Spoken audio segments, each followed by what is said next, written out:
¿Cómo les va? Arrancamos un nuevo programa de La Voz de Todos. En instantes vamos a estar hablando con el diputado nacional de Unidad Ciudadana, hombre que viene del radicalismo, que es Leopoldo Moró. Un hombre que fue en las últimas semanas por algunos medios de comunicación muy castigado por haber dicho algunas cosas de las cuales en muchas estoy de acuerdo y en otras realmente no estoy de acuerdo.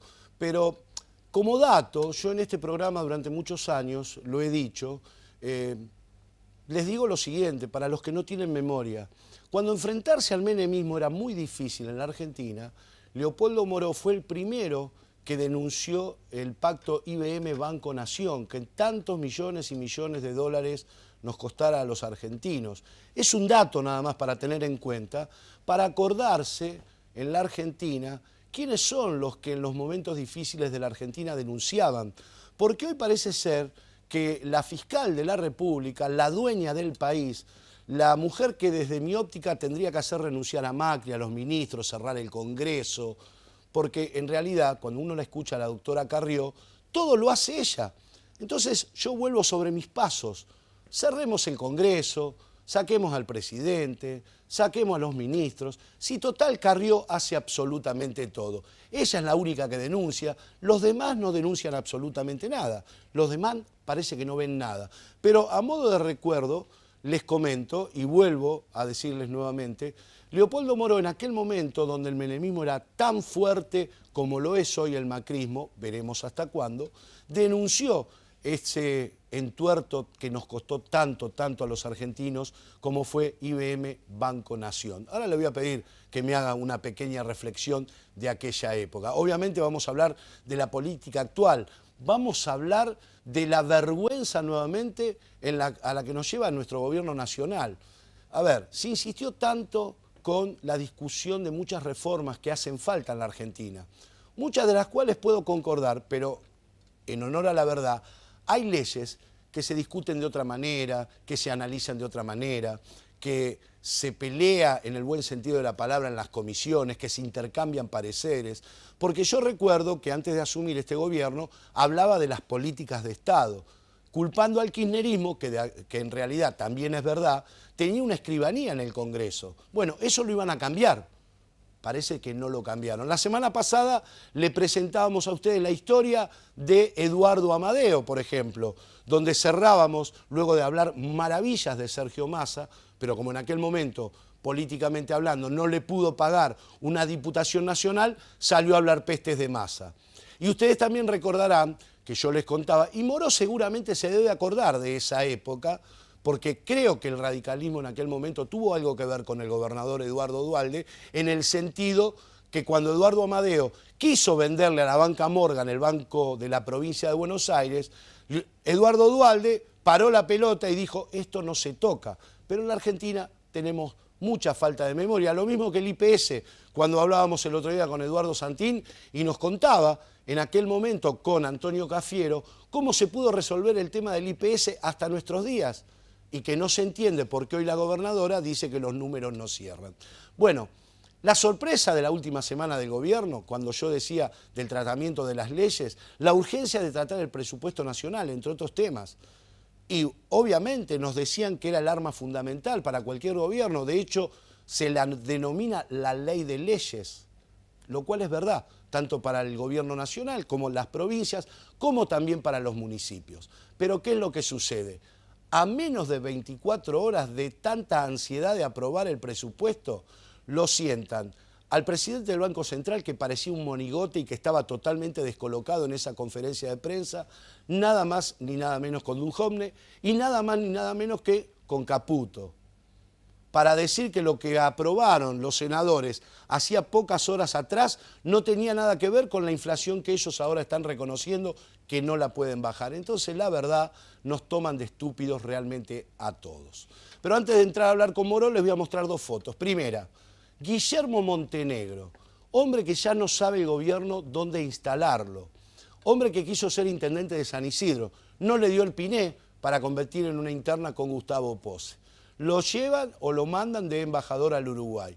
Pero ahora la gobernadora de Buenos Aires, viendo el desastroso intendente que tiene en Mar del Plata, a pesar de haber ganado las elecciones, cosa que no se entiende, lo instala a Guillermo Montenegro para que sea el candidato a intendente de Mar del Plata dentro de 2 años.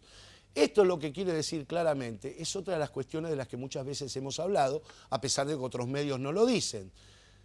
Mucho Cambiemos, mucho PRO, mucho equipo, pero el equipo se desdibuja porque tienen que ir sacando gente o haciendo enroques, paseando a funcionarios o a futuros funcionarios y o candidatos por distintos puntos de la provincia de Buenos Aires o del país. Lo sacamos de la capital, lo mandamos a San Isidro, en San Isidro no tuvo suerte, lo mandamos de embajador porque trabajó muy mal cuando tuvo a cargo la seguridad.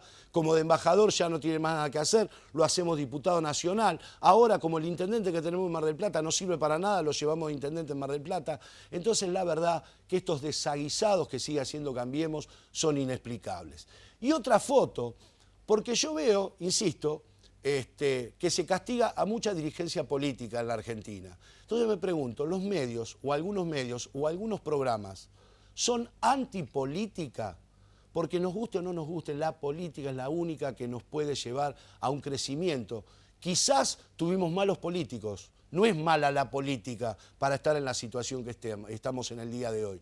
Quizás sean malos los políticos que nos llevan adelante en todos los hechos cotidianos de la vida, pero los políticos salen de la sociedad, también hagámonos cargo, porque los que votamos somos nosotros. Los políticos se postulan, se presentan, pero los votamos nosotros. ¿Y por qué digo esto? Porque está bien hablar de la corrupción del gobierno anterior. Yo no lo voy a ocultar. De hecho, fui uno de los que más hablaba de Daniel Scioli, entre otros, cuando ninguno de los que cobraban pautas importantísimas hablaban de Scioli. Ahora lo matan, ¿eh? Ahora lo matan todo a Scioli. Pero durante muchos años los grandes periodistas de la Argentina, y me hago cargo de lo que digo y puedo dar los nombres y no tengo ningún empacho en hacerlo, cobraban buenas pautas en la provincia de Buenos Aires y de Scioli no hablaban. Ahora lo matan, ahora lo matan. Pero hay un muchacho que hoy tiene una responsabilidad muy importante en la Argentina, que tiene que ver con la seguridad de los argentinos. Que su hermano está preso en Estados Unidos, hizo un acuerdo para no estar tras las rejas y está entregando a todo el mundo. De hecho, puede ser verdad que todos los que nombran tengan que ver con la corrupción del fútbol. Pero ¿saben a quién también metió en este lodo todo manoseado? A su propio hermano. Y de este muchacho que estamos viendo en pantalla no habla nadie, nadie, ni el gobierno, ni los periodistas, nadie habla de este muchacho. Ni hablar si hubiese sido un funcionario kirchnerista, ya lo hubiésemos puesto en la hoguera. Me incluyo, por supuesto, pero de este muchacho de Bursaco no habla nadie. Tan corrupto como el hermano. Las pruebas lo demuestran, no lo digo yo, las pruebas lo demuestran. Y finalizo con esto. Hablando de los periodistas, hay una señora rubia, muy bonita, muy simpática, que trabaja en uno de los medios más importantes de la Argentina. Esta señora en realidad, se la pasa hablando de la corrupción del gobierno anterior. Toma la bandera de los corruptos del gobierno anterior. Tomó la bandera permanentemente del tema Cristóbal López. Pero esta señora se olvida de algo y no lo nombra. Me llama la atención. Me parece que su actual pareja, tiene algo que ver con ese grupo o tuvo algo que ver con ese grupo. Y la justicia lo puede llegar a llamar en cualquier momento. Ese señor hoy es un alto funcionario de uno de los bancos más importantes de la Argentina. Ahora, la señora rubia, ¿por qué habla de Sousa, de Cristóbal López y no habla de su actual pareja? ¿Por qué no lo nombra? Si tiene algo que ver también con ese grupo que hoy la está pasando realmente mal. Pregunto, ¿no? Leopoldo, ¿cómo estás? Hola, ¿qué tal, Daniel? ¿Cómo andas tanto tiempo? Bien, muy bien, muy bien. Te pegaron feo estas semanas, ¿eh? Le pegaron feo al pueblo argentino. Le pegaron feo a los sectores más vulnerables. Fue un verdadero saqueo que después se consagra en la semana que pasó con un anuncio que hace el gobierno, como vos decías en la introducción, a pocas horas de que el presupuesto se sanciona, diciendo que en realidad la meta inflacionaria del presupuesto la estiman en un 50% más. Eso tiene dos caras. Por un lado, es una burla al Congreso, a los gobernadores. Yo no sé qué van a decir los gobernadores ahora. los que dijeron que venían a firmar un pacto de gobernabilidad. Le han anunciado que la meta o que la pauta inflacionaria es un 50% mayor a la que estaba contenida en el presupuesto. Pero además esto demuestra que, como pasó en el hundimiento del Titanic, que en general cuando se hunden los barcos pasa lo mismo, se encargaron primero, sabiendo de que están desembocando en una crisis, de poner en los botes a los que van en primera clase, claro, con la devaluación. Una devaluación que está en pleno desenvolvimiento. Que tal vez no vaya a ser tan importante, yo creo que el gobierno quiere devaluar en un 15% y estacionarse allí, pero de todas maneras una devaluación que ya lleva el 10% a esta altura de la jornada es muy fuerte en términos de la catarata que esto va a producir en materia de aumento de precios, etc. Y entonces pusieron en los botes a los que viajan en primera, y a los que viajan en tercera les cerraron la puerta para que se hundan. Exactamente igual que el Titanic. Viste que el Titanic, que la película. No tenés salida, no tenés salida. Entonces, el gobierno sabía que iba a tomar esta decisión de ir avanzando con una mini devaluación, si se puede llamar mini a una devaluación del 10-15%. Sabía que esto iba a significar una nueva poda, no solamente en los salarios, sino también en todo lo que tiene que ver con la atención de los sectores más vulnerables cubiertos por los beneficios de la seguridad social. Y bueno, de todas maneras avanzó en esa dirección. Yo creo que estamos en un momento muy complejo de la Argentina, muy complejo. El gobierno insiste en hacerle pagar la crisis que está provocando, porque a esta altura está claro que el problema no fue la herencia, sino los herederos. Le quiere hacer pagar esa crisis a los sectores de menores recursos, a los sectores más vulnerables. Vos fíjate, después de que en el Parlamento hubo una batalla ideológica, política y hasta campal para imponer esta ley, que la tuvieron que imponer con represión, gendarmes, etcétera, etcétera, resulta que el ANSES suscribió el día martes una letra de tesorería de 93.000 millones de pesos, 91.000 y pico, pero para redondear, que es casi la misma cifra que le robaron a los jubilados. Esto tiene dos lecturas. En primer lugar, entonces, aparentemente no está tan quebrado el ANSES. El problema es que estaban ellos necesitados de fondo y tenían que sacárselo de algún lado y decidieron sacárselo a los jubilados, no a los ojeros a los cuales le podrían haber suspendido por este año si la crisis era tan grave, el 6% de caída de las retenciones, podrían haber avanzado con algún puntito sobre las LEVAC, pero decidieron sacárselo a los jubilados. El cuento es que, bueno, el sistema está quebrado y a los 2 o 3 días una cifra casi equivalente a la que le robaron a los jubilados la suscriben en una letra de tesorería para financiar al Estado. Un gobierno que además viene de criticar a Cristina Kirchner porque decía que se financiaba con los fondos del ANSES. Y es cierto, pero financiaba programas sociales, no gastos corrientes como este gobierno. Así que bueno, se está empezando a poner sobre la mesa la realidad de lo que está ocurriendo en la Argentina. Saqueo a los sectores más vulnerables y un problema insoluble porque todo esto que han hecho no les sirve para nada para resolver los problemas estructurales. Déficit de la balanza comercial, déficit de la cuenta corriente, todo eso no se resuelve con pesos, se resuelve con dólares.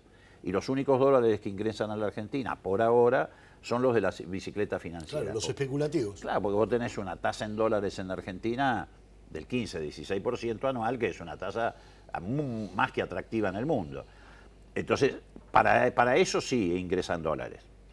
Pero estamos en un problema muy serio. Yo creo que la Argentina se encamina otra vez, no sé en qué tiempo y en qué velocidad, a una crisis profunda del sector externo.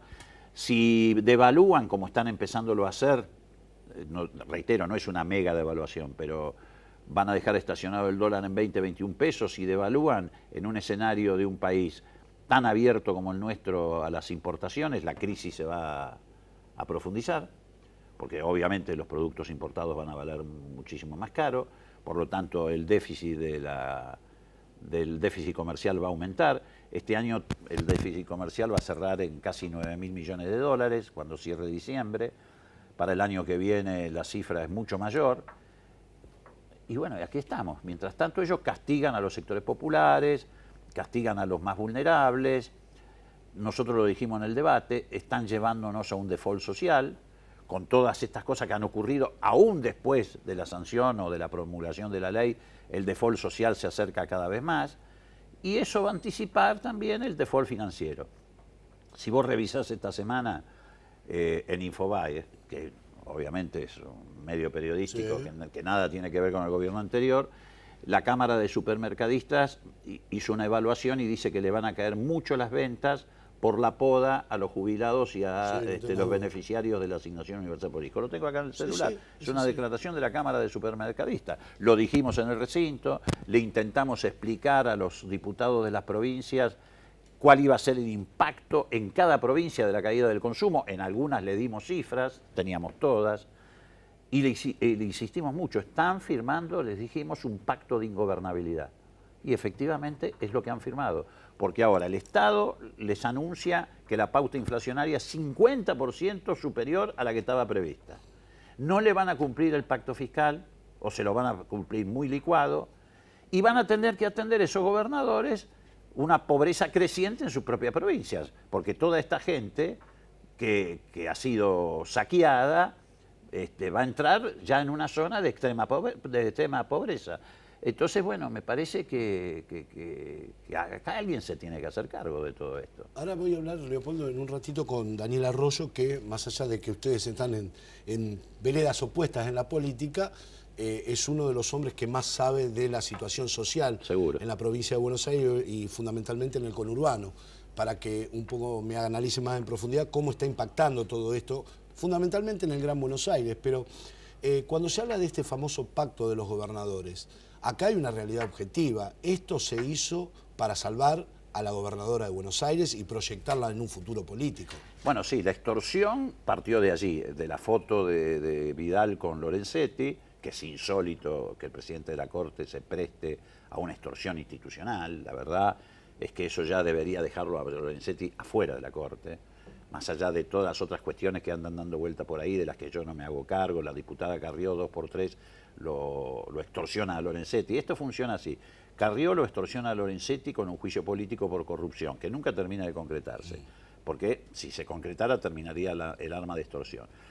Lorenzetti se asusta y se presta a estas maniobras también extorsivas. Hace la foto, entonces todos le dicen: no, miren que la gobernadora ya tiene el fallo, si ustedes no arreglan, le saca toda la plata a ustedes.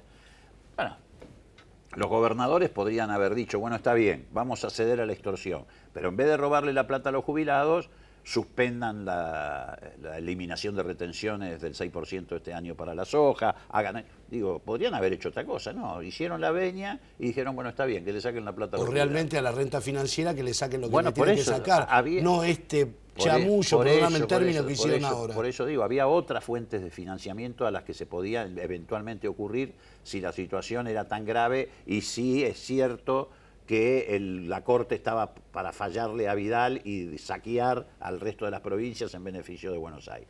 A mí no me parece mal que Buenos Aires tenga un aumento en la coparticipación. Lo que me parece mal es que ese aumento en la coparticipación salga de la plata de los sectores más vulnerables de la sociedad. Vos hablabas de los gobernadores. Hay gobernadores y gobernadores. Hay provincias que pueden, digamos, de alguna manera soportar más la presión. De hecho, algunos se preguntan cómo puede ser que San Luis no firmó el pacto y se sigue sosteniendo. ¿Por qué San Luis y los demás? Bueno, San Luis siempre ha tenido una realidad de autonomía financiera importante, sólida, distinta al resto de las provincias, por un montón de factores que no viene al caso analizar porque son de raíz histórica, entre otros que fue beneficiaria durante muchos años de la promoción industrial.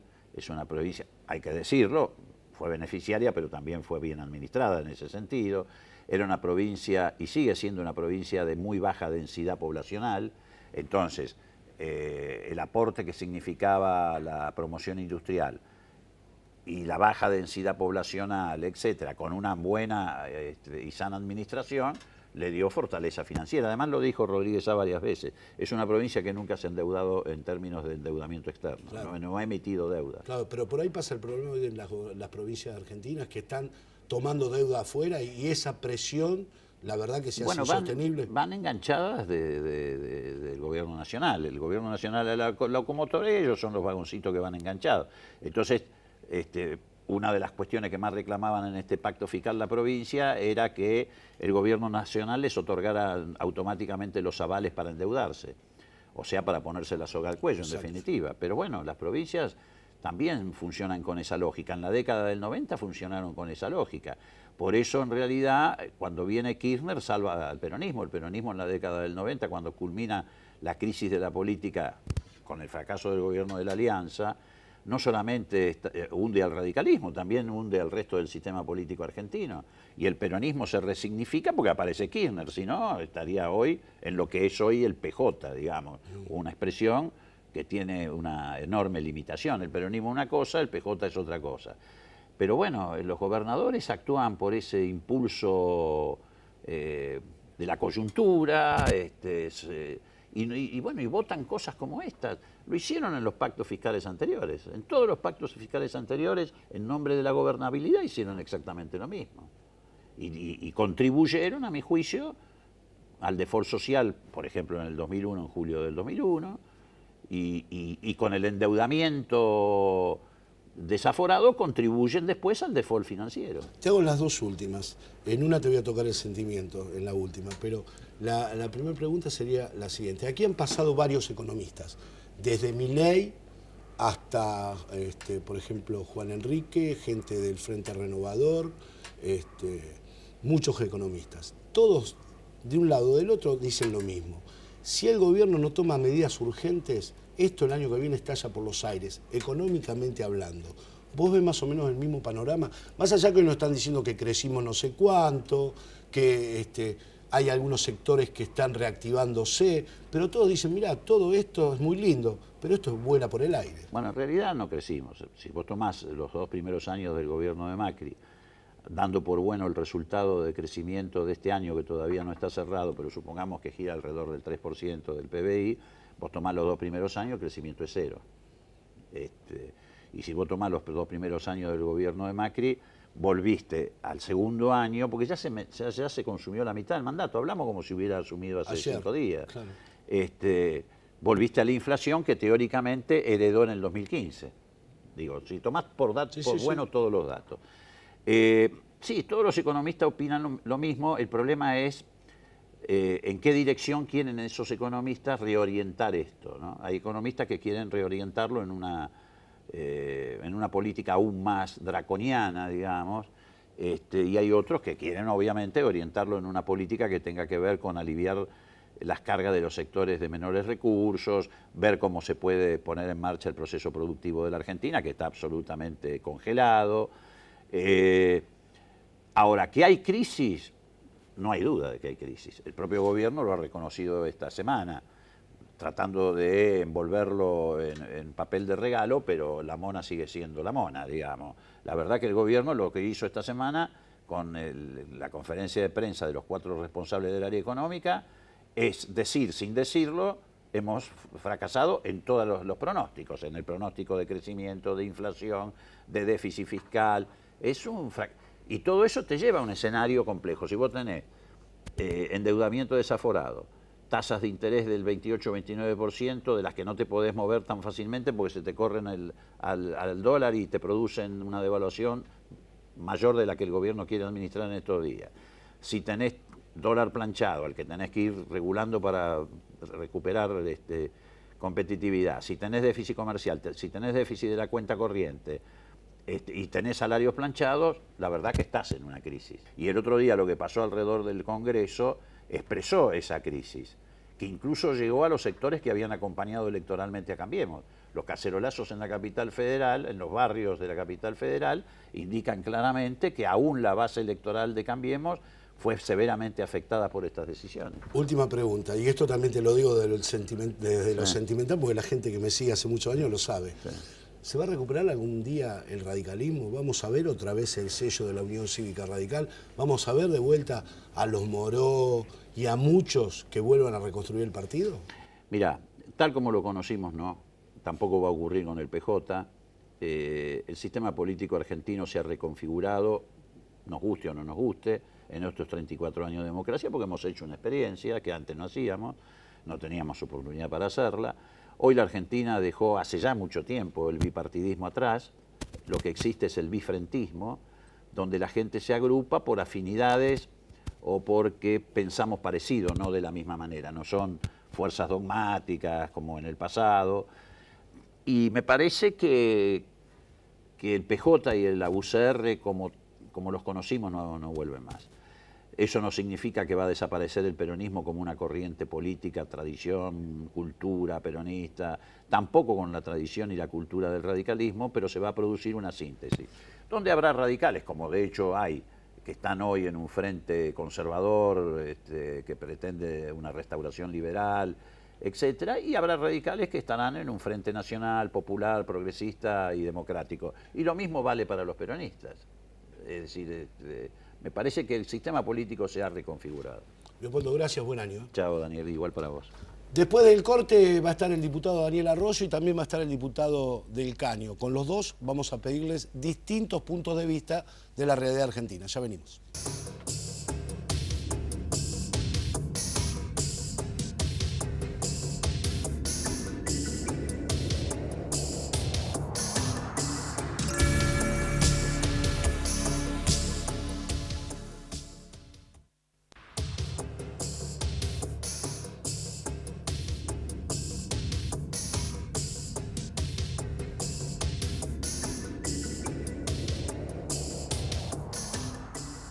Bueno, muy bien, seguimos en La Voz de Todos. ¿Cómo andas, Daniel? Un gusto. Muy bien, nos estamos viendo seguido en varios eventos. Exactamente. Nos vimos ayer, antes de ayer. Cada rato nos vamos cerrando el año. Vamos cerrando el año.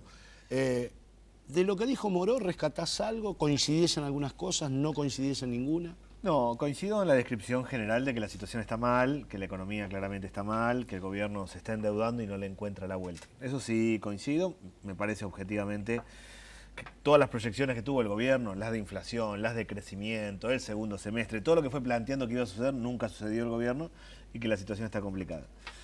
Tengo la impresión de que la sociedad le da aire al gobierno, quiere que le vaya bien. O sea que hay dos situaciones contrapuestas. Mucha gente con bolsillos secos, complicado, que le cuesta llegar a fin de mes, que la tiene difícil, que le aumentaban la luz, el gas, que está complicada, pero que a la vez dice, ojalá que al gobierno le vaya bien, démosle una oportunidad a lo que estaban antes. Me parece que esa contradicción todavía existe y por eso el gobierno, que está haciendo un ajuste y la está complicando mucho la vida cotidiana, sigue teniendo mucha gente que le tiene fe y le tiene esperanza. Ahora, te pregunto, vos que conocés mucho y en profundidad la problemática social, fundamentalmente de la provincia de Buenos Aires, y en particular el conurbano, ¿hasta cuándo resiste esa gente? Porque, a ver, en próximas horas, porque ahora empezó la discusión, si son 3 pesos, si son 4 pesos, si es con el tren incluido, sin el tren, ¿hasta cuándo va a resistir esa gente? Porque si ahora le pegamos encima a esa gente el golpe de un tarifazo, porque, a ver, yo no voy a discutir si el pasaje en colectivo 10 pesos es barato o es caro. Por ahí es barato en relación a lo que pasa en el mundo. Pero también tenemos que ver el bolsillo del mundo en relación al bolsillo nuestro. Pero a un laburante de 3, 4 pesos por día más de colectivo lo va a sentir y mucho. No, es que son 3, 4 pesos más de colectivo, más la luz, más el gas, más que hay poca changa, más que te endeudaste y estás pagando lo que debes y pateando para adelante. Esa es la realidad. Todo el mundo está endeudado a tasas altísimas, al 150% anual con la financiera de la esquina, no le alcanza, la tiene complicado y no hay mucho laburo en los barrios. Esa es la realidad. Yo tengo la impresión de que si esto sigue así y el gobierno no cambia de la orientación, marzo va a ser un mes muy complicado. Porque en marzo es un mes muy complicado para la familia porque arrancan las clases. O sea, yo creo que enero y febrero vamos a una chique grande del bolsillo, a mucha complicación, a familias que le van pateando como pueden, que llegaron a fin de año y van galgueando. En marzo te carga eso mucho. O sea, si el gobierno de acá a marzo no cambia alguna orientación, mi impresión es que vamos a un nivel de conflicto social más con el agravante que, por ejemplo, mucha gente de clase media hoy ya no es tan clase media, entonces ya tiene que pensar que muy posiblemente a los chicos que los pudo mandar con gran esfuerzo a un colegio privado el año que viene, los tiene que mandar a un colegio del Estado. Y ya empezamos con el problema, te digo porque lo veo en el conurbano todos los días. Ya empezamos el problema que no hay vacantes. Sumale el tema de la salud. Hoy la salud pública en la provincia de Buenos Aires está totalmente destruida y saturada. Mucha gente también de esa clase media ya empezó a resignar la prepaga. Totalmente. O sea, es algo que se está mezclando con una posibilidad de una explosión muy importante. Bueno, el sistema de salud claramente ha empeorado con este gobierno respecto al gobierno anterior. El gobierno de Scioli tenía muchos problemas de salud, pero esto lo ha empeorado. Hay más gente, está colapsado, no hay médicos, está muy complicada la cosa. 8 meses para una operación de hernia, No, es que no, en un hospital de la sí, provincia. Todo saltea. El que tiene una gripe, como en la salita de primeros auxilios no hay nadie, no hay insumo, no hay médico, saltea directamente al hospital. El que se le cayó la prepaga va al hospital, el que tiene una obra social que no anda mucho va al hospital, todo eso hace colapsar una situación muy crítica. Junto con eso, lo único que derrama en Argentina es la clase media. El de clase media, cuando anda bien y se le rompe la cortina de la casa, llama a alguien para que la arregle. Si no, me pongo a arreglar la cortina. O Te doy corta el pasto. te doy un caso personal. En el edificio mío donde vivo yo, el encargado hace una gran diferencia arreglándole la cortina Claro. a la señora del noveno, a la del décimo. Y el otro día estaba hablando conmigo y me dice, vos podés creer, Daniel, ahora no me llaman ni para cambiar un cuerito, se lo cambia el marido. Absolutamente O sea, así. está pasando. Lo único que derrama, no es cierto que vienen inversiones que derraman sobre el empleo, lo único que derrama hacia abajo es la clase media en la Argentina, que es, deriva en changa, el tipo que va a cambiar el cuerito, que va a hacer un arreglo, El que va a cortar el pasto al algo, corta el vecino. pasto y así va haciendo un ingreso, esa persona tiene un laburito, más la changuita la va llevando. Se le cortan las changas, se complica. Y es el que le da de comer al del almacén de la esquina. Absolutamente. Ahí está. Ninguno de esa gente va a comprarle bag, ni va a comprar dólares. Lo que hace es ir a comprar cerca de la casa y mover la economía local. Lo que está haciendo el gobierno es secando todo eso. Eso hoy es implosión social. Es mucha gente que revienta para adentro, que está mal, que se pelea, que anda tenso, que anda enojado en los barrios. Cualquier cosa termina a los tiros y a los golpes porque está todo el mundo tenso. Si el gobierno sigue estirando la cuerda, la cosa se va a complicar más. Ojalá que no. Lo que hizo con la reforma provisional es tirar leña al fuego. Le bajó a jubilados, a personas que tienen asignación universal por hijo, a los que tienen pensiones, les bajó el ingreso a los que ya estaban mal. O sea, claramente no tiene corazón quien hace eso, golpea a los que menos tienen, ni tiene racionalidad económica, porque va a haber menos consumo y menos movimiento en los barrios. Yo veo una situación muy crítica y al gobierno no registrándola. Es un gobierno que gobierna con un solo ojo. Gobierna para una parte de la Argentina y no le da bolilla al resto. Y ahora, tomando lo que vos decías al inicio de la charla, la clase media o mucha clase trabajadora, ¿por qué lo aguanta? ¿Hasta cuándo lo va a aguantar? Con esto no quiero decir que la gente salga a hacer locuras en la calle, pero en el sentido de acompañamiento, porque la gente hace 2 meses los acompañó. A ver, es real, nos mintieron a todos, porque nos dijeron que no iba a haber reforma previsional, que no iba a haber reforma laboral, que la inflación iba a bajar, que no iba a haber suba de tarifa. Además, hoy es 31, después de las 12 ya nos están aumentando el 6% de vuelta a las naftas. ¿Por qué la gente resistió esto? A mí me parece que la política, la mirada de la persona frente a la política es racional y comparativa. Es decir, yo como estoy bien, estoy mal, ¿y qué más hay? La elección fue Cristina sí, Cristina no. Nadie estuvo diciendo qué tal, vamos, que el gobierno está funcionando, sino Cristina sí, Cristina no. La sociedad se sacó de encima a Cristina y ahora le pone lupa al gobierno. Esa clase media, que generó los cacerolazos, que generó una protesta, hoy está mirando con más atención al gobierno. El gobierno tuvo 2 años de hándicap de decir toda la culpa es de Cristina, miremos por otro lado. Hoy esa sociedad lo que está es mirando más. Creo que se le va a poner un poquito más complicada y que objetivamente va a haber cosas que no estaban bien. En la elección yo sentí que el clima social era como si hubiera un matrimonio que llevaba 1 año y 8 meses, que vos decís, no anda bien este matrimonio, pero son poco tiempo, no voy a romper, pongámosle pila y vamos a ver si sale. Bueno, eso fue la elección. Ahora la sociedad está mirando con más lupa. Lo concreto es que el gobierno no ve el mercado interno, no ve el sufrimiento de mucha gente, tiene la idea de que la Argentina va a crecer en base a soja, minería, sector financiero y en base a salarios bajos. Ese modelo que tiene el gobierno le sobran 20 millones de argentinos.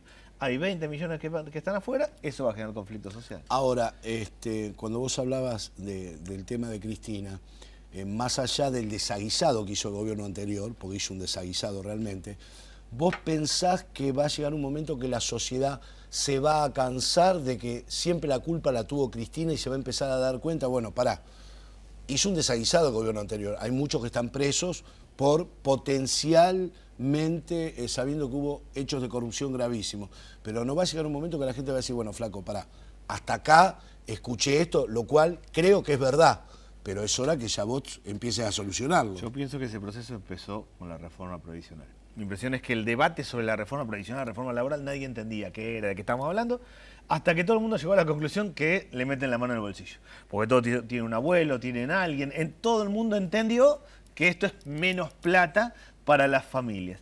Ahí me parece que empezó una bisagra que va a llevar un tiempo largo, Pero mi impresión de que, pobre gente, tenía que hacer esto porque los que estaban antes era un desastre, va a empezar a cambiar y la idea es, bueno, a ver qué hace el gobierno. Yo creo que vamos a un esquema donde la sociedad va a ver bien qué hace el gobierno y bien qué hace la oposición.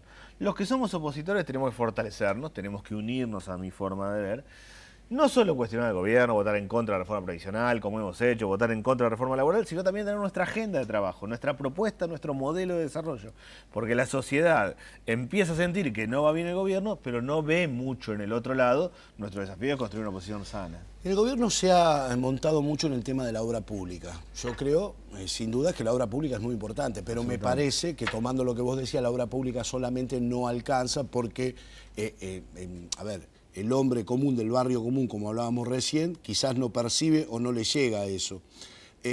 Pero en realidad hay tanta obra pública en ejecución, no es más el anuncio que la obra pública. De hecho, la gobernadora de Buenos Aires, de la cual sigo sosteniendo que no tiene equipos, porque ya cambió un montón de ministros, pero nadie lo cuenta, en las últimas horas también se le fue un ministro y ahora la supuesta obra, entre otras, que era el saneamiento y el dragado en serio del río Luján, quedó paralizado de vuelta. O sea, yo veo también que en muchos municipios lo que le corresponde por coparticipación para obra municipal, de lo que le tenían que mandar en el 2017, solo le mandaron el 30%. Y veo también que veo muchos carteles, mucha publicidad, pero mucha obra de cloaca, en realidad no estoy viendo. Y se están montando la obra en los municipios, que después no sé cómo la van a pagar tampoco. Eso es así, es un gobierno que entre la palabra y el hecho hay una distancia grande. Se dicen un montón de cosas, suceden poco. Han licitado obras, han avanzado en el proceso administrativo, hay poca obra concreta. La obra pública que sí hay más es la obra pública grande. Hacer una ruta, hacer kilómetros de ruta, autopista. Eso es bueno para el país, pero no es generador de empleo, porque es muy tecnológica. La generadora de empleo es la mano de obra, la obra pública de pico y pala, vereda, cordón cuneta, núcleos húmedos, vivienda social. Eso es muy poquito lo que se está haciendo. Objetivamente no termina de arrancar. Mi impresión es que va a haber poco de eso en el 2018 y mucho en el 2019, que va a ser un año electoral. Ahora, la obra pública genera algo de changas nada más, pero no resuelve el problema del empleo. Hoy el problema es, los alimentos están todos caros, las familias están endeudadas porque no les alcanza la plata y hay poco trabajo. Todo eso junto está generando un conflicto social que la obra pública, como lo está haciendo el gobierno, no lo va a compensar. Las dos últimas, Daniel. Otra de las grandes promociones que hizo el gobierno, de hecho el otro día lo escuché al presidente hablar, la cantidad de créditos hipotecarios que se han dado, tanto en la ciudad de Buenos Aires, en la provincia o a través del Banco Nación. Pero la realidad es que uno que anda en la calle no ve que es tan así la cosa. Y por el otro lado, con lo que empezó a pasar nuevamente con la economía, la pregunta del millón es, ¿vamos camino a otra 1050? Los créditos UVA solo funcionan en dos situaciones. Uno, que tenga fe que no va a haber inflación en los próximos 20 años en la Argentina, que es tener mucha fe, si no es una 1050. O dos, solo le sirve al que estaba alquilando y que paga lo mismo. Entonces dice, bueno, por lo menos, aunque me vayan pateando para adelante, aunque se me complique, en vez de alquilar, que es tirar la plata, lo voy poniendo acá. Yo creo que el esquema va a ir paralizándose, que el sistema de crédito hipotecario se va a ir achicando bastante por el tema de la inflación y que el gobierno va a tener que redefinir otro sistema. El modelo de crédito UVA, que tiene un porcentaje del salario, implica que vos debes 20 cuotas, no puedes pagar más del 30% de tu salario en cuotas, entonces puede que de 20 debes 22, 25, 28, es una 1050 en ese plano. Solo le sirve al que estaba alquilando y dice, bueno, en vez de alquilar, por lo menos voy acercándome un poquito. Pero es una situación muy peligrosa. La última, vos conocés como muy pocos la provincia de Buenos Aires y conocés el funcionamiento fundamentalmente del IPS. El otro día estuvo aquí Eduardo Santín, y nos explicaba, por ejemplo, que allá por 1987, cuando él era diputado provincial, los legisladores radicales se pusieron de acuerdo con Antonio Cafiero, replantearon el IPS y dijeron, y me decía Santín, hasta hoy el IPS nunca tuvo problema. La gobernadora ahora no sé por qué dice que no es viable el IPS. Y me decía, claro, si la gobernadora lo nuevo que está incorporando lo incorpora como monotributo, obviamente que la caja no va a recibir. ¿Qué hacemos con el IPS? Primero, el IPS es superavitario, la caja de la provincia de Buenos Aires es superavitaria. Después el gobierno confunde cosas. Una cosa son las jubilaciones de privilegio, que un juez, que alguien que es diplomático no tenga que ganar guasadas, eso está bien. Otra cosa es una jubilación especial, que tiene que ver con la tarea de un minero, es un tipo que tiene que jubilarse en otras condiciones distintas a un canillita. O una maestra jardinera no puede a los 65 años estar dándole clase a nenes de 2 o 3 años. Hay sistemas de jubilación especiales. El gobierno está metiendo todo en la bolsa Creo que lo que quiere hacer es que el ANSES subsuma al IPS. En el fondo lo que está tratando de hacer es traspasar la caja de la provincia, meterla dentro del ANSES. Sería un error grande. La provincia de Buenos Aires es Chile, tiene la misma cantidad de habitantes que Chile, es un país en sí mismo. El IPS es superhabitario. Va camino, así como el gobierno va camino a meternos en un lío bárbaro con el tema de reforma previsional, lo del IPS va camino a meternos en un lío bárbaro y Dios sabe cómo se va a jubilar la gente en el futuro. Dani. Buen año, muchas Gracias. gracias. Felicidades. Bueno, Nicolás, ¿cómo estás? Daniel, ¿Cómo andamos? ¿Todo ¿cómo bien? te va? Bueno, a ver, el otro día cuando pasó lo que pasó en el Congreso, fundamentalmente el tema de la represión de un lado y la agresión del otro, porque hay que decirlo, todos te culparon a vos y después al Frente Renovador. ¿Por qué sentís que los atacan tanto a ustedes, a los hombres de izquierda? Mirá, yo creo que acá hay un intento de demonización del Frente de Izquierda y de los trabajadores. Creo que eso se vio a las claras con esta campaña que han puesto en distintos medios, de parte del gobierno, abogados vinculados al gobierno que nos han hecho denuncias. Nosotros siempre participamos en las movilizaciones e impulsamos la movilización popular. De hecho, el día jueves 14 ya habíamos estado presentes desde la primera hora movilizándonos y lo mismo hicimos el lunes 18. Me parece que hay que tener en cuenta que la represión que se desató, hay 5 personas que perdieron un ojo, por ejemplo, además de lo que hemos visto, el pibe que es cartonero, que estaba laburando, bueno, que lo llevaron preso, que La chica que no tenía lo nada que cagaron a ver. palo. Bueno, todo lo que sucedió en esa represión, de lo que no se está investigando absolutamente nada, parece, ¿no? Por parte de la justicia, el gobierno no dice nada. Me parece que acá lo que intentan es desviar la atención de lo que sucedió con una política que el gobierno, yo diría que fue una estafa, no solo a los 17 millones de personas afectadas, sino también desde el punto de vista de lo que le llaman el contrato electoral. Es un fraude, porque Marcos Peña lo dijo abiertamente, y está registrado en un diario el día 3 de agosto, dijo, no, quédense tranquilos, acá no va a haber ninguna reforma previsional. Entonces, se cuestiona, ¿no? Se nos cuestiona por la movilización, a ver, ¿por qué no cuestionamos la legitimidad de que se haya hecho una medida que se dijo que lo contrario, que no se iba a hacer durante la campaña electoral? Se hizo con un pacto espurio. El hecho de que se haya firmado, los gobernadores firman el pacto y ponen que sus legisladores, que supuestamente son representantes del pueblo, no del de la gobernador. provincia, Claro, no del gobernador. No del gobernador. Entonces, ¿cómo puede ser que ella dice qué es lo que van a hacer los diputados, te lo dice el gobernador? Entonces, sabiendo que vos le estabas metiendo la mano en el bolsillo de 17 millones de personas, de las más vulnerables. Entonces, ahí yo creo que el gobierno generó violencia. Eso es una medida que genera una violencia categóricamente. Si vos ya la jubilación mínima que cobras, ¿no? O inclusive los que no cobran la mínima, muchos jubilados que cobran 10.000, 11.000 pesos, que ni siquiera le van a dar el bono. ¿No? Si vos cobrás 10.100 pesos, no recibís el bono.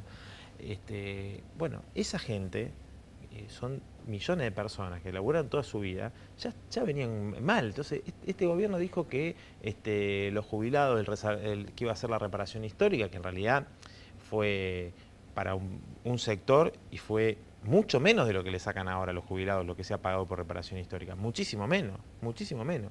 Y entonces, también, vos lo viste, haciendo campaña electoral a Macri en el 2015, a Carrió ahora, etcétera, en fotos con jubilados en todas partes y todo. Bueno, yo creo que eso generó muchísima bronca y, por supuesto, nosotros no solo no nos vamos a quedar callados en el recinto, sino que vamos a impulsar la movilización, como siempre que esté el gobierno que esté, siempre que ataquen a un derecho del pueblo, nosotros vamos a estar en la calle. ¿Sabes lo que me duele a mí? Yo te voy a ser muy honesto, porque lo dije acá en el programa y la verdad que lo voy a volver a decir. Yo no estoy para nada de acuerdo con los violentos que hicieron un desastre tirando piedras y atacando a otros laburantes como son los policías. Cada uno tiene su punto de vista con respecto a ese tema.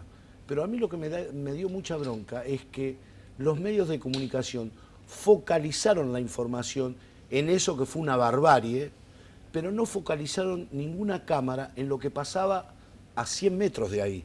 la cantidad de gente que se movilizó. Porque para todo el mundo, tanto en la Argentina como en el exterior, lo único que pasó ese día en el Congreso de la Nación fue este acto vandálico, si vos querés, de un lado y del otro. Pero lo que pasaba a 3 cuadras con miles y miles de manifestantes diciendo no a esta reforma o a esta metida de la mano en el bolsillo de la gente, no la vamos a aceptar. Eso sí me dio bronca. Bueno, mirá, ahí se vio, nosotros teníamos un dron de La Izquierda Diario que mostró desde arriba la multitudinaria manifestación, digamos. Después nosotros no tenemos la opinión, digamos, de ir a una movilización y que, digamos, que esta ley iba a caer porque un grupo tirara piedra a la policía, digamos. Ahora, nosotros comprendemos la bronca, rechazamos que se equipare, digamos, quien estuvo tirando una piedra, que lo que era, yo te informé primero lo de las 5 personas que perdieron un ojo, eso significa que se tiraba a la cara directamente, o sea, no por que de eso se habló muy poco. No por casualidad, digo, entonces no podemos comparar una cosa con la otra, y además que, a ver, hay, no sé, hay un montón de gente que tiene bronca con esta ley y que tiene, digo, entonces uno tiene que comprender también, ¿no? Entonces, en ese sentido nosotros no caemos en esa hipocresía de estos medios de comunicación. Entre nosotros lo podemos debatir, podemos tener distintas visiones, pero en esa hipocresía de alguien que tenía un coso para tirar una cañita voladora, yo milito desde que tengo 14 años, 15 años, y he visto las bombas de estruendo en las movilizaciones, la verdad me parecía, ¿cómo será que no tienen ningún tipo de sustento, de sostén para poder explicar? Que Marcos Peña también dijo, no hay que explicar nada de esta ley. ¿Cómo será que no tienen sustento para explicar nada de esta ley? Que tienen que hablar de alguien que tiraba un coso de cañita voladora. Con la realidad que esta es una parte de la ley, porque todos hablamos de la reforma previsional. Todavía faltan cosas más profundas que se van a tratar el año que viene. Bueno, ya hubo otra ley, digo, que es fue un paquetazo de la edad. Bueno, fue un cosas, paquetazo, ¿no? Digo, que ahí es terrible, digo. La previsional ya no solamente es meter la mano al bolsillo ahora, sino a los próximos jubilados, es decir, al trabajador en actividad que se va a jubilar alrededor de... hoy se jubila con un 60-65 aproximadamente del salario en actividad, se va a estar jubilando con el 40-45%, o sea que te vas a jubilar más pobre todavía de lo que ya te ibas a jubilar antes, digamos. Eso es una situación... Ahora, además está el tema de la suba de la edad jubilatoria, que la presenta como opcional, pero además estuvo la reforma tributaria en el medio. O sea, donde se le quitó impuestos a los ricos, a los grandes, emulando lo que sucedía en Estados Unidos, ¿no? Donde también, fíjate que esto se hizo en los 80, lo hizo Ronald Reagan en Estados Unidos. O sea, es una receta que ya hemos visto 1000 veces, es decir, se bajan impuestos, con eso vienen las inversiones, se genera empleo. Bueno, no es algo que esté comprobado. Y yo se los consulté en varios programas de televisión, se los consulté en la Cámara de Diputados. Por favor, explíquennos, cuéntenos un ejemplo que pueda confirmar lo que están diciendo. Es decir, te dicen, bueno, mira, vamos a sacarle impuesto a las empresas y confía en que, está bien, yo le voy a dar, son 120.000 millones de pesos lo que le van a dar paulatinamente hasta el 2022. Y vos confías que esto va a generar empleo, pero no tenés ningún ejemplo para demostrármelo. O sea, que vos estás beneficiando a los ricos. No pudieron explicar, Nicolás, no pudieron explicar esta reforma previsional. No, por eso. No lo pudieron explicar. No, después lo dijeron. Hasta el día de hoy todavía hay en gente algunos que no medios entendieron qué quisieron decir. Dijeron, no, desde el gobierno mismo dijeron que no había que explicar, que solo tenían que decir que había un problema con el déficit, pero que no había que explicar nada, y que entonces cuando Tonelli dijo esto de que perdían plata pero no poder adquisitivo, bueno, imagínate cualquier persona que escucha eso, dice me está tratando de tonto, ¿no? Y yo creo que en eso, un poco lo que decía Arroyo tiene razón, de que la gente fue involucrándose en tratar de entender de qué se trataba la ley, ¿no? Entonces en ese marco se dio una enorme politización de sectores que empezaron a ver, bueno, acá hay verdaderamente una medida que no estoy de acuerdo. De hecho, las encuestas decían que el 30% de los votantes de Cambiemos no estaban de acuerdo con la medida, ¿no? Entonces, yo creo que hay un antes y un después de lo que sucedió en esta jornada de diciembre de 2017, que el gobierno ve que todo su plan tiene una resistencia mucho más fuerte, ¿no? El cacerolazo, por ejemplo, ¿no? O sea, además de la gran movilización, que totalmente, como vos decís, no se quiso mostrar la magnitud que tuvo, y que tengamos en cuenta que la CGT no convocó la marcha. No, fue espontáneo. La CGT fueron algunos sindicatos que convocaron, inclusive muy pocos días. La CTA, ATE. Claro, pero fue como a último momento, etcétera. Digo, una convocatoria donde muchísima gente fue espontáneamente, ¿no? Entonces, y muchos trabajadores sí fueron organizados a pesar, digo, de la convocatoria tardía y de que la CGT no hizo ningún tipo No, de... la CGT iba a hacer el paro el día después. Claro, bueno, la CGT es un bochorno. Con el hecho consumado. Es un bochorno. Nosotros, bueno, del Frente Izquierda tenemos una tarea que para nosotros es fundamental. Lo que ha mostrado esto es que se podía derrotar.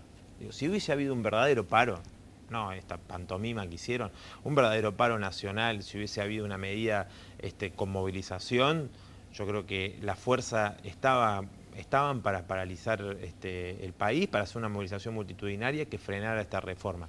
La CGT obviamente se negó a hacerlo, y ahora está planteado avanzar en recuperar los sindicatos de la mano de estos dirigentes que lo único que hacen es mantener sus privilegios, y para eso están dispuestos a entregar a los trabajadores. Fíjate que habían acordado la reforma laboral. Después empezaron a ver que entre los trabajadores, y yo me reuní con comisiones internas, con varios compañeros en distintas fábricas, y había una bronca bárbara, ¿no? Una bronca bárbara de decir cómo estos tipos firmaron algo que nunca le consultaron, ni siquiera le consultaron a los trabajadores, decir, esta medida es la que plantea el gobierno, nosotros ni siquiera la consultaron, digamos. Entonces es una cosa que verdaderamente está generando una bronca interesante entre los trabajadores, en el sentido de que se propone decir, bueno, hay un límite, ¿no? Fíjate, el gobierno les propuso en la campaña electoral terminar con el impuesto a las ganancias al salario de los trabajadores, y en vez de pagar 1.100.000 que pagaban antes, hoy pagan más de 2 millones de trabajadores el impuesto. Entonces hay bronca, y no solo con el gobierno, sino con aquellas organizaciones que deberían estar al servicio de defender los derechos de los trabajadores, no solo de los ocupados, sino también de los desocupados, no solo de los que están efectivos, sino también de muchos trabajadores. El otro día me contaba una compañera de estaciones de servicio, si nosotros, el que se afilia e intenta hacer algo, lo echan.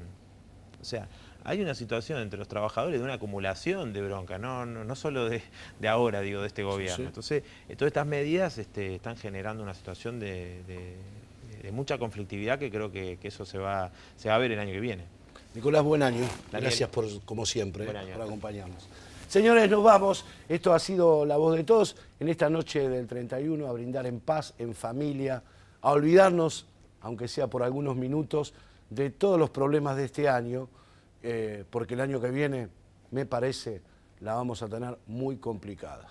Feliz año nuevo, nos reencontramos en 7 días. Chau.